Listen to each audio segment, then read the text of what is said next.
मैंने अपने बेटे की शादी पर अपनी 25 करोड़ की पुश्तैनी संपत्ति का सच छुपा लिया था। मुझे लगा था कि मैं गलत कर रहा हूँ, लेकिन शादी के कुछ ही दिनों बाद जब मेरे ही बेटे ने मुझे घर से निकाला, तब मुझे एहसास हुआ कि वो मेरा सबसे सही फैसला था। पैसे की चमक अक्सर इंसान की आंखों पर ऐसा पर्दा डाल देती है कि उसे अपने ही जन्मदाता का चेहरा और उनका त्याग दिखाई देना बंद हो जाता है। एक पिता अपने जीवन की हर जमा पूंजी, अपनी हर खुशी अपने बच्चों के भविष्य पर न्यौछावर कर देता है। उसे लगता है कि उसका बुढ़ापा उसके बच्चों के प्यार की छांव में बीतेगा। लेकिन क्या होता है जब उसी पिता को यह एहसास हो कि उसके बच्चे उससे नहीं बल्कि उसकी हैसियत से प्यार करते हैं? आज की यह कहानी कोई मामूली किस्सा नहीं है, बल्कि एक ऐसे पिता के दिल से निकली हुई वो सच्चाई है जिसने अपने ही खून को आजमाने के लिए एक ऐसा खेल रचा जिसका अंत सुनकर आपकी रूह कांप जाएगी। सूर्यकांत जी शहर के एक बहुत ही साधारण और ईमानदार व्यक्ति थे। उन्होंने अपनी पूरी जिंदगी एक सरकारी स्कूल में बच्चों को पढ़ाते हुए गुजार दी थी। उनकी पत्नी रेवती का देहांत बहुत पहले हो चुका था। सूर्यकांत जी ने अकेले ही अपने इकलौते बेटे प्रतीक को पाला पोसा था। उन्होंने अपनी खुद की इच्छाओं को मारकर प्रतीक को एक बड़े इंजीनियरिंग कॉलेज में पढ़ाया ताकि उनका बेटा एक सफल इंसान बन सके। प्रतीक अब एक बहुत बड़ी आईटी कंपनी में ऊंचे पद पर काम कर रहा था। सूर्यकांत जी अपने उसी पुराने छोटे से घर में रहते थे और अपने बेटे की तरक्की देखकर मन ही मन ईश्वर को धन्यवाद देते थे। एक दिन सूर्यकांत जी के पास शहर के एक बहुत बड़े वकील विद्याधर जी का फोन आया। विद्याधर जी ने उन्हें एक ऐसी खबर दी जिस पर एक बार तो सूर्यकांत जी को भी यकीन नहीं हुआ। सूर्यकांत जी के परदादा शहर के एक बहुत बड़े जमींदार हुआ करते थे, जिनकी संपत्ति को लेकर पिछले 40 सालों से उच्च न्यायालय में एक बहुत बड़ा मुकदमा चल रहा था। विद्याधर जी ने बताया कि अदालत ने आखिरी फैसला सुना दिया है और वो मुकदमा सूर्यकांत जी जीत चुके हैं। उस फैसले के तहत शहर के बीचों बीच स्थित एक बहुत पुरानी हवेली और सैकड़ों बीघा जमीन, जिसकी आज के समय में कीमत लगभग 25 करोड़ रुपए थी, अब कानूनी रूप से पूरी तरह सूर्यकांत जी के नाम हो चुकी थी। यह खबर सुनकर सूर्यकांत जी की आंखों में आंसू आ गए। उन्होंने अपनी दिवंगत पत्नी रेवती की तस्वीर की तरफ देखा और मुस्कुराते हुए सोचा कि काश वो आज यह दिन देखने के लिए जिंदा होती। सूर्यकांत जी ने मन ही मन फैसला कर लिया था कि वो ये 25 करोड़ डीएच की पूरी जायदाद अपने बेटे प्रतीक की शादी के दिन उसे उपहार के रूप में सौंप देंगे। प्रतीक की शादी वैशाली नाम की एक लड़की से तय हो चुकी थी। वैशाली का परिवार दिखावे और पैसे को बहुत अहमियत देता था। वैशाली के पिता दामोदर और उसकी मां सुजाता अक्सर अपनी झूठी शान का बखान करते रहते थे। जब शादी की बातचीत के लिए वैशाली का परिवार सूर्यकांत जी के उस छोटे से घर में आया, तो उनके चेहरों पर एक अजीब सी घृणा और तिरस्कार का भाव था। दामोदर ने चाय का कप मेज पर खिसकाते हुए बड्डी ही रूखी आवाज में कहा, देखिए सूर्यकांत जी, हमारी बेटी वैशाली ने बचपन से ही महलों जैसी जिंदगी जी है। हमने सुना था कि आपका बेटा बहुत कमाता है, लेकिन आपका यह घर देखकर तो हमें बहुत निराशा हुई। यह घर तो हमारे नौकरों के क्वार्टर से भी छोटा है। शादी के बाद हमारी बेटी इस घुटन भरी जगह पर कैसे रहेगी? सूर्यकांत जी ने नम्रता से कुछ कहना चाहा, लेकिन तभी वैशाली ने मुंह बनाते हुए कहा, पापा सही कह रहे हैं, यहां तो ढंग का एक सोफा तक नहीं है। प्रतीक, मैं शादी के बाद इस खपरेल वाले घर में बिल्कुल नहीं रहूंगी। हमें एक लग्जरी फ्लैट बुक करना होगा। सूर्यकांत जी को उम्मीद थी कि उनका बेटा प्रतीक इस बात पर उनका साथ देगा या कम से कम अपने घर का बचाव करेगा, लेकिन प्रतीक ने जो कहा उसने सूर्यकांत जी के दिल पर किसी हथौड़े जैसी चोट की। प्रतीक ने वैशाली का हाथ पकड़ते हुए कहा, तुम बिल्कुल चिंता मत करो वैशाली, मैंने भी सोच लिया है कि शादी के तुरंत बाद हम शहर के सबसे पॉश इलाके में एक बड़ा फ्लैट ले लेंगे। पिताजी को अपनी इस पुरानी और छोटी सी दुनिया में ही रहने की आदत है, ये यहीं खुश रहेंगे। हमारा रहन सहन इनके साथ मेल नहीं खाएगा। दोस्तों, जब एक पिता अपने बेटे को अपने पैरों पर खड़ा करने के लिए अपनी जवानी के सारे सुख कुर्बान कर देता है और वही बेटा अपने पिता को अपने स्तर और रुतबे के लायक नहीं समझता, तो उस पिता के दिल पर क्या गुजरती है, यह शब्दों में बयान नहीं किया जा सकता। एक पिता सब कुछ सह सकता है, लेकिन अपनी संतान द्वारा किया गया अपमान उसे अंदर से तौड़ी एंच देता है। अगर आप भी माता-पिता के इस खामोश दर्द को महसूस करते हैं, तो हमारे इस परिवार वर्मा स्टोरीज को अभी सब्सक्राइब करें। आपका एक सब्सक्राइब हमें यह विश्वास दिलाता है कि आज भी समाज में संस्कारों की कद्र करने वाले लोग मौजूद हैं। इसलिए भावनाओं से जुड़े इस वर्मा स्टोरीज चैनल को सब्सक्राइब जरूर करें। उस दिन प्रतीक की बातें सुनकर सूर्यकांत जी रात भर सो नहीं सके। उन्हें एहसास हो गया था कि उनका बेटा उनसे नहीं, बल्कि अपनी आने वाली उस नई और चमचमाती जिंदगी से प्यार करता है, जिसमें उनके जैसे एक साधारण और बूढ़े पिता के लिए कोई जगह नहीं है। अगले ही दिन सूर्यकांत जी ने वकील विद्याधर जी को फोन किया और 25 करोड़ डीडीएच की उस वसीयत के सारे कागजात बैंक के एक गुप्त लॉकर में रखवा दिए। उन्होंने फैसला किया कि जब तक वे प्रतीक और वैशाली की असली नीयत को पूरी तरह परख नहीं लेंगे, वे इस 25 करोड़ डीएच की संपत्ति का एक शब्द भी किसी को नहीं बताएंगे। कुछ दिनों बाद शादी की तैयारियां शुरू हुईं। वैशाली के परिवार ने यह शर्त रख दी कि शादी किसी साधारण मैरिज हॉल में नहीं, बल्कि शहर के सबसे महंगे 5 स्टार होटल में होनी चाहिए, जिसका खर्च लगभग 50 लाख रुपए आ रहा था। सूर्यकांत जी ने प्रतीक को अपने पास बुलाया और बहुत ही मायूस चेहरा बनाते हुए कहा, बेटा प्रतीक, वैशाली के घर वालों की मांगें बहुत बढ़ी हैं।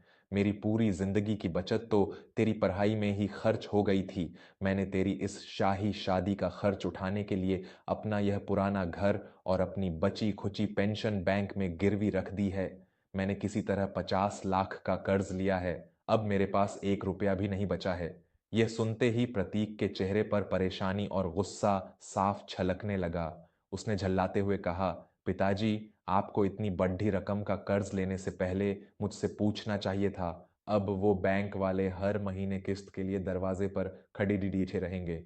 मैं पहले ही बता दूं, मेरी सैलरी से आप इस कर्ज को चुकाने की उम्मीद मत रखिएगा। आपने अपनी इज्जत बचाने के लिए घर गिरवी रखा है, तो उसे छुड़ाना भी आपकी ही जिम्मेदारी है। बेटे के इन स्वार्थी शब्दों ने सूर्यकांत जी के मन में बची हुई आखिरी उम्मीद भी खत्म कर दी।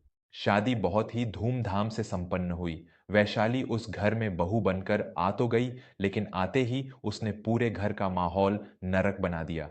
वह सूर्यकांत जी से सीधे मुंह बात तक नहीं करती थी। उनके पुराने और साधारण कपड़ों को देखकर वह अक्सर ताने मारती। अगर सूर्यकांत जी कभी गलती से ड्राइंग रूम में आकर बैठ जाते, तो वह उन्हें वहां से उठा देती।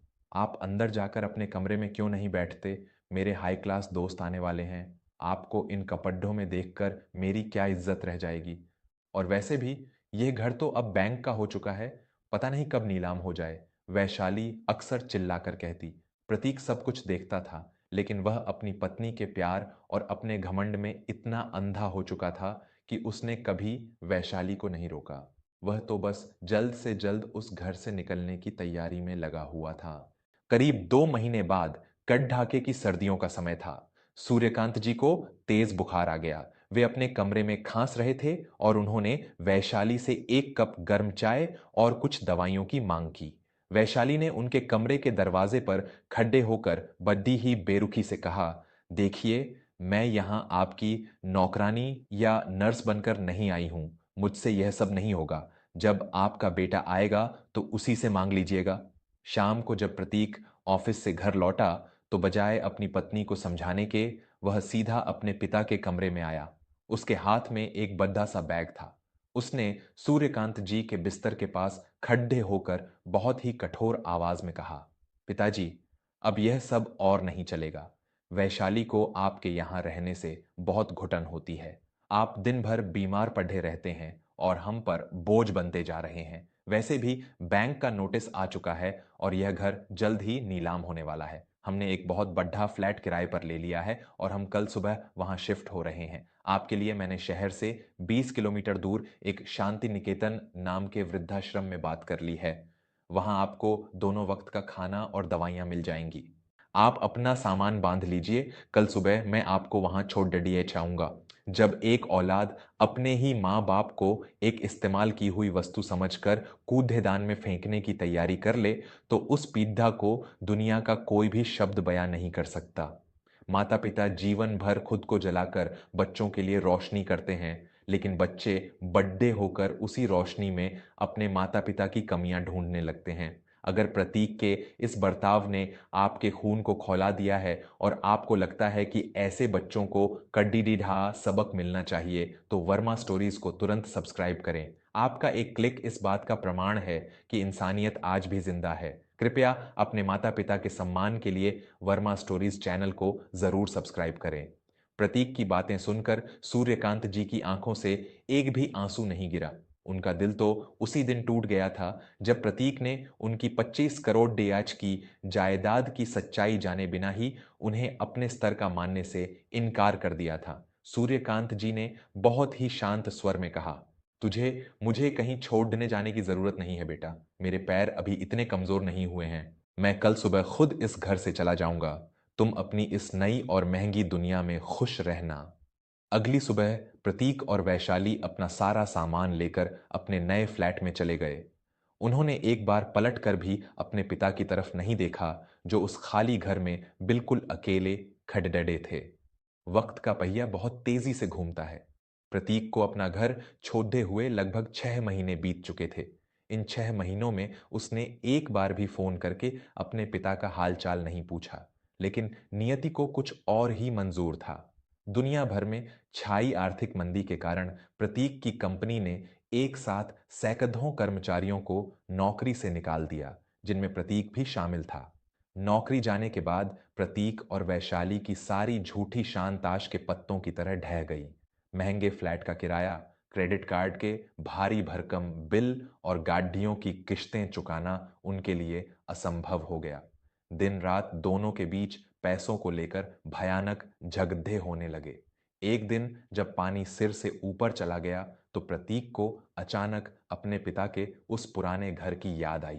उसने सोचा कि शायद बैंक ने अभी तक उस घर को नीलाम नहीं किया होगा और वह उस घर के कागजात दिखाकर बाजार से कुछ पैसे उधार ले सकेगा।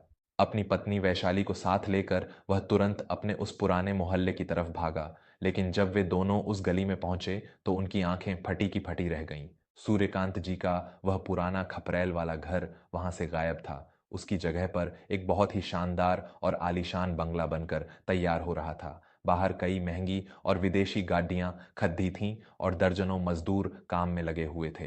प्रतीक घबरा गया। उसे लगा कि बैंक ने घर बेच दिया है और किसी अमीर आदमी ने वहां अपना बंगला बना लिया है। वह भागते हुए वहां खड़िया एक बड्ढे ठेकेदार के पास गया और हड्डबड्डाते हुए पूछा, भाई साहब, यह जमीन तो मेरे पिता सूर्यकांत जी की थी। क्या बैंक ने इसे बेच दिया? इस बंगले का नया मालिक कौन है? ठेकेदार ने अजीब नजरों से प्रतीक को देखा और मुस्कुराते हुए बोला, कैसा बैंक और कैसी नीलामी साहब। इस जमीन और इस करोड़ों के बंगले के मालिक आज भी सूर्यकांत जी ही हैं। वो अंदर अपने बड़े वकीलों और आर्किटेक्ट के साथ बैठे हैं। आप खुद जाकर देख लीजिए। प्रतीक के पैरों तले से जमीन खिसक गई। वैशाली का मुंह खुला का खुला रह गया। दोनों कांपते कदमों से बंगले के अंदर दाखिल हुए। अंदर का नजारा देखकर प्रतीक की सांसें अटक गईं। सामने एक बहुत ही बद्धी और शानदार मेज के पीछे सूर्यकांत जी बैठे थे। उन्होंने एक बहुत ही कीमती सूट पहना हुआ था और उनके चेहरे पर एक गजब का तेज था। उनके सामने शहर के सबसे बड़े वकील विद्याधर जी बैठे थे, जो किसी 25 करोड़ डैच की प्रॉपर्टी के विकास प्रोजेक्ट के नक्शे उन्हें दिखा रहे थे।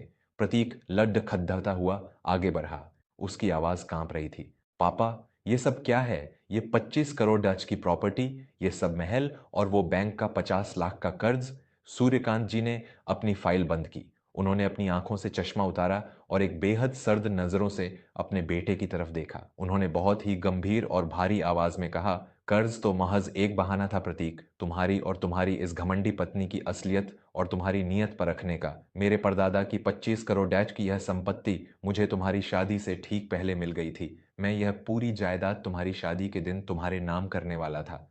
लेकिन तुम्हारी उन बातों ने, तुम्हारे उस अहंकार ने मुझे यह सोचने पर मजबूर कर दिया कि जो बेटा अपने पिता को अपने रुतबे के लायक नहीं समझता, वह इस 25 करोड़ डैच की दौलत के लायक कैसे हो सकता है। वैशाली पसीने से लथपथ हो चुकी थी। उसे अपने उस एक एक ताने की कीमत अब क्रोधों में चुकानी पड़ेच रही थी।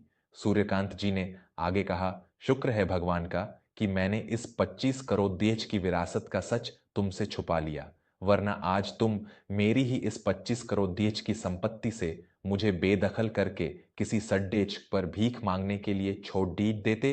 तुमने मुझे घर से नहीं निकाला प्रतीक, तुमने अपनी किस्मत, अपने संस्कारों और अपने भविष्य को उस दरवाजे से बाहर फेंक दिया था। यह सुनते ही प्रतीक और वैशाली फूट फूट कर रोने लगे।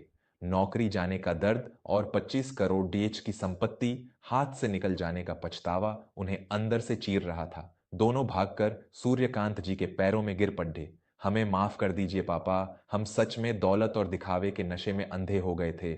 हमारा सब कुछ छिन गया है, मेरी नौकरी चली गई है। हमें इस घर में एक कोने में रहने की जगह दे दीजिए, हम जिंदगी भर आपकी सेवा करेंगे।